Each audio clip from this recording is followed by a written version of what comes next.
Olha, já foi comentado aqui para você sobre as regras do céu, várias pregações para que você possa entender melhor, para que você possa pegar a sua Bíblia, orar a sua Bíblia e praticar o que você escutou e que você está lendo. De nada adianta as pregações, de nada adianta a palavra se você não pratica, se você não obedece às regras. E sem essas regras não tem céu e não tem graça. Você está vivo, você está viva e para isso tem propósito de Deus para você. Se tem propósito de Deus para você, através de todas essas pregações, de todas essas palavras da igreja, da Bíblia, é porque você tem que obedecer. Imagine se Abraão não obedecesse. Imagine se Moisés não obedecesse. Imagine se Santo Antônio não obedecesse. Se São Francisco não obedecesse. Imagine se Santa Bernadette, que viu na Virgem Maria que ela falou da água, ela não acreditasse na água, e ela acreditou. Cabe a você também acreditar, cabe a você também crer. Então vamos aqui falar do que é importante. As regras nós conhecemos. E os votos? O que eu vou fazer para cumprir essas regras? O que eu vou fazer para que aconteça essas regras e a graça venha acontecer? Se está escrito para que você se comunique e se aproxime de Deus, e Ele vai se aproximar de você, São Tiago, capítulo 4, versículo 8, aproximai-vos do Senhor, Ele se aproximará de vós, você procurará o teu Deus, você buscará o teu Deus e Ele se aproximará de você. Esse foi o nosso início aqui no canal do YouTube. Agora veja só, votos e preceitos. Vamos dar um exemplo de Ana. Eu dei exemplo de Ana em 1 Samuel, capítulo 2, toda a pregação também, para esforçar que ela tinha uma humilhação em relação à sua cunhada, em relação à sua família, que ela não engravidava. E ela sofria com isso, e doía isso, e machucava isso. Quem sabe ela não dormisse, quem sabe ela clamasse, e ela chorava diante de Deus. Mas ela fez uma adoração ao Senhor, mas também ela com certeza fez jejum. E o que está escrito aqui, na Evangelho de São Mateus, capítulo 17, versículo 20, já foi comentado aqui no canal do YouTube. Quanto a essa espécie de demônio, só se pode expulsar a força de oração e jejum. Não é só oração, não é só escutar a pregação, não é só ir à missa. Nós também temos, se é um propósito grande na tua saúde, uma cura de uma enfermidade, se é um propósito grande em relação à questão financeira, ora, questão financeira é oração, jejum e pagar o dízimo. Tem que orar, tem que jejuar e pagar o dízimo também. E olha quantos de nós, irmãos e irmãs, que sofremos, que padecemos casamentos que são dissolvidos por causa de financeiro. E nós somos convidados a mudar isso, a mudar essa história com oração, jejum e pagando o dízimo. Aí o gafanhoto não vai roubar, o gafanhoto que rouba o teu dinheiro, como está escrito, não vai roubar o teu dinheiro. Nós temos que entender que nós precisamos nos defender, que nós precisamos orar. Olha, já foi dito aqui que é necessário que a gente creia. E outra coisa, Evangelho de São João, capítulo 4, versículo 23. Mas vem a hora, e já chegou, em que os verdadeiros adoradores hão de adorar o Pai em espírito e verdade. E são esses adoradores do Pai que o Pai deseja esses adoradores. Você, irmão, você, irmã, você é um adorador que Deus deseja? Olha que graça adorar Jesus naquela luzinha vermelha, que parece luz de carro, mas é Jesus presente, real, ressuscitado na Eucaristia. Eu já falei aqui que a Eucaristia, em 1 minuto, penetra toda a corrente sanguínea quando você comunga, quando você está com o Senhor. Jesus está em você, dentro de você. Então estará na tua dificuldade, estará na tempestade com você. Não é necessário repetir, mas é necessário que haja oração e jejum, é necessário que haja adoração, como Ana, em 1 Samuel, capítulo 2, ela adorou, ela pediu um filho, ela era humilhada porque não tinha um filho, Deus deu 500% para ela, deu 5 filhos para ela, porque ela adorou. Ela foi, quem sabe, numa montanha, ela foi, quem sabe, adorar o Senhor de joelhos, como Daniel, no capítulo 6, versículo 11 de Daniel, ele orava de joelho, de manhã, de tarde, de noite. E você? Acha que é de graça que vem a graça? Acha que é assim fácil? Não, você tem que orar, você tem que clamar, tem que pedir. De maneira equilibrada. Você não vai mudar de vida, deixar de trabalhar, deixar de estudar, você não vai deixar de amar sua família, de conviver com a sua família, mas você vai ter que ter um tempo para Deus. É só isso. É fácil, mas é difícil.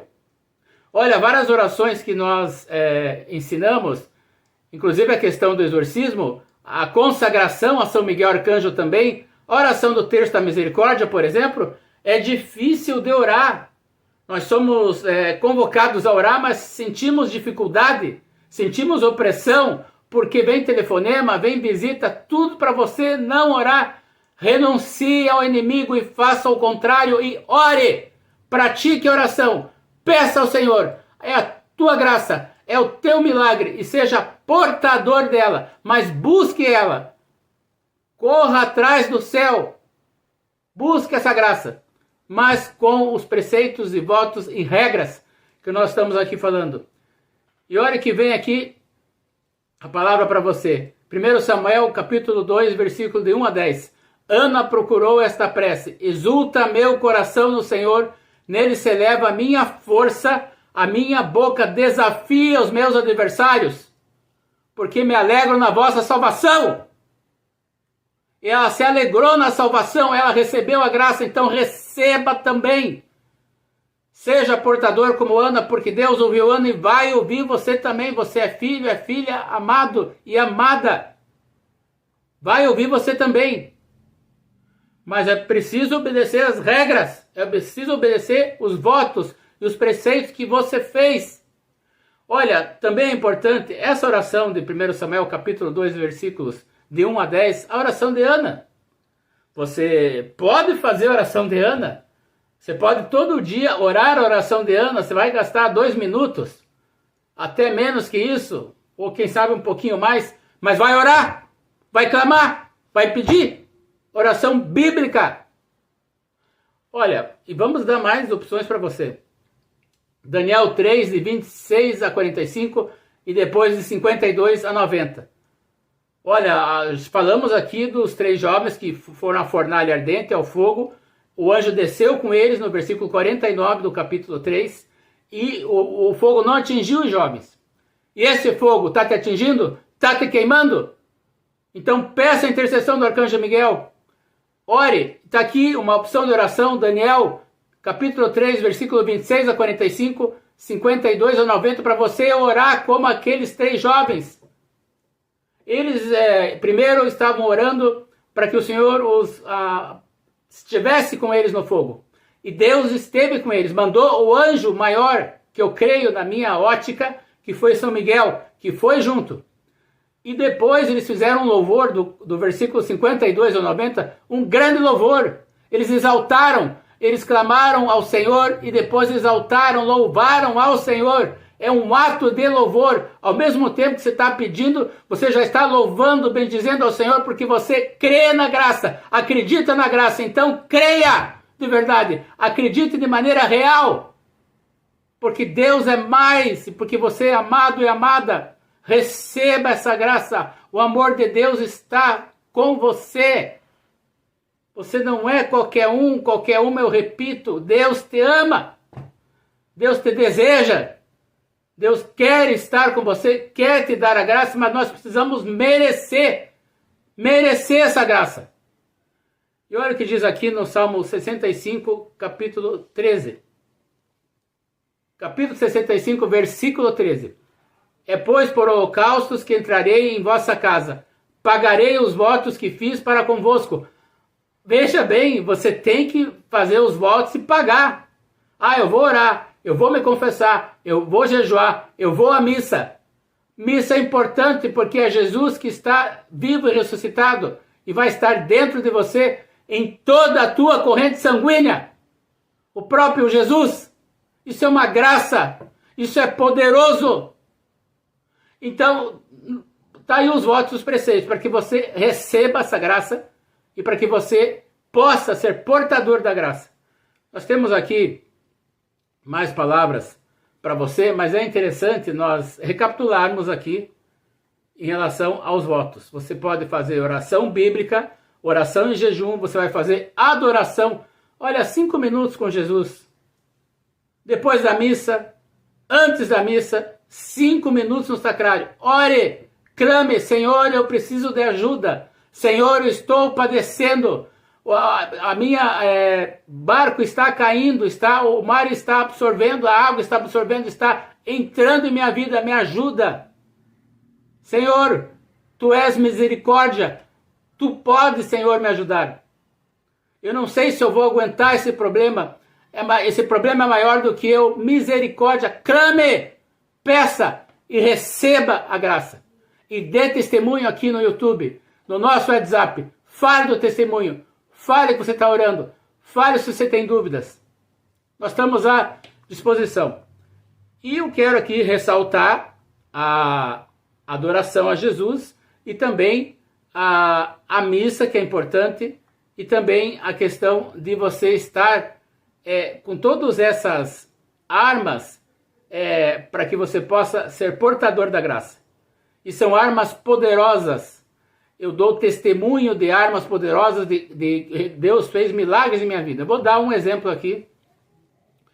Uma vez fui convidado para pregar na Barra do Jacaré, no Norte Pioneiro do estado do Paraná, e lá tinha uma pessoa, e nós oramos por isso, nós jejuamos por isso, nós estamos querendo fazer que Deus salve almas através do nosso ministério, através da nossa intercessão.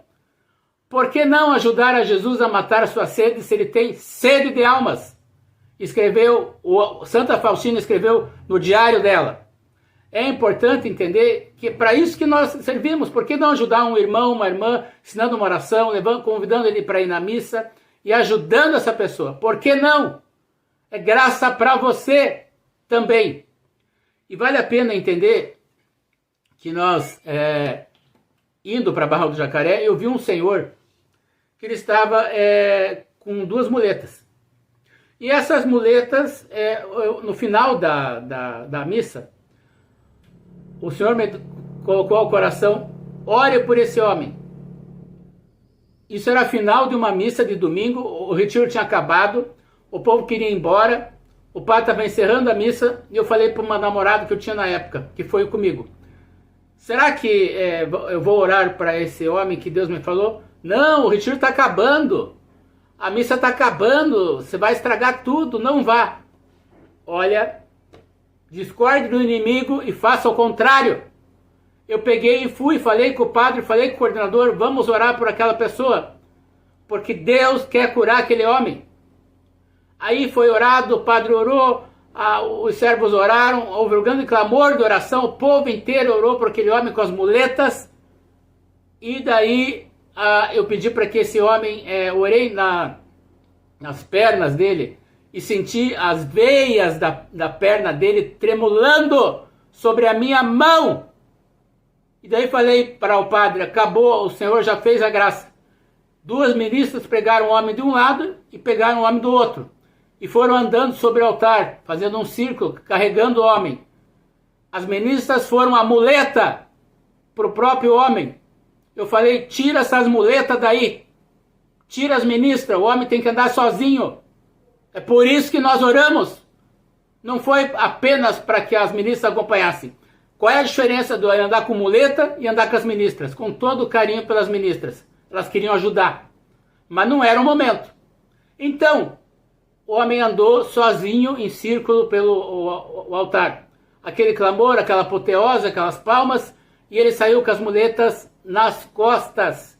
Ele saiu carregando as muletas, que ele chegou no retiro. Ele foi curado em nome de Jesus Cristo. A ele o poder, a ele a honra, a ele a glória, a ele o louvor.